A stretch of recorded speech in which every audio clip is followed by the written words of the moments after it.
is that as you talk about the family support, so they can relapse, because sometimes, let's talk about that, because I want to know when there's a relapse, what happens. But let's talk about the family support when they have returned to the communities and they've got their hands doing something. Do you also monitor them, get the feedback if they are already coping? So the very first time you enter St. Benedict's Menni, you become a family, you become a hospitaler family, and we continue to be a family indefinitely. Now, when we discharge our patients, mental illness is a chronic illness. Like you said, there's a possibility of relapses, and so we encourage continuous treatments. And so we have a schedule. Patients come at least once every month to the facility for their medication, for us to see them, how they are doing, check their physical health, and also assess their mental state as well. And then social workers also go to their various homes to visit them, check in the community as well, to be able to detect any risk factor there and all of that, to help with the recovery process. And so, yeah, we follow up with them, and when we have gatherings like mental health day programs, we invite all of them to come over. And it's so amazing to see them, so amazing when they come and we have like conversation, they talk about their journey, and it's marvelous. Yeah. So with this mental health issue, are there times that you go without the drugs?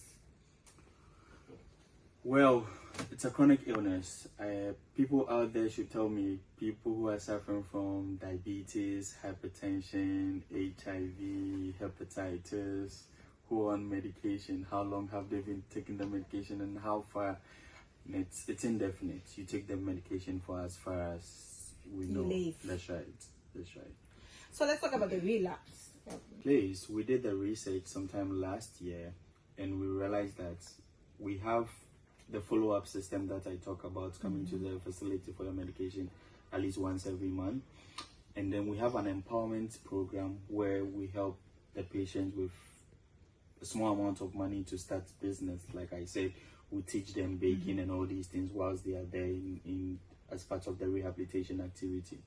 And we realize that patients who attend the follow-up regularly and are part of the empowerment program reduces the rate of relapse. Okay, and so we encourage our patients to come for follow-up and be a part of the empowerment program to be able to stay mentally stable, for them to function appropriately and then live their lives well. Yeah. So let's take this polio message again. They should be remembering, that should be playing back into their heads. They should speak up. They should speak up, especially the men.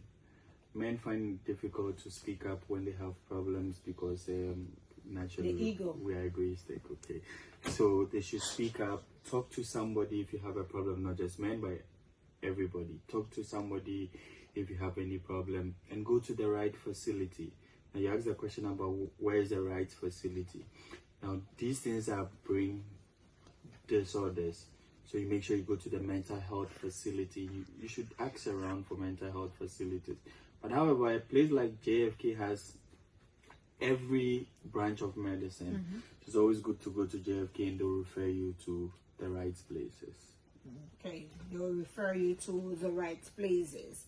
Well, that's all the time we have for you on You and Your Health today on ECOWAS Radio. Today we discuss depression or mental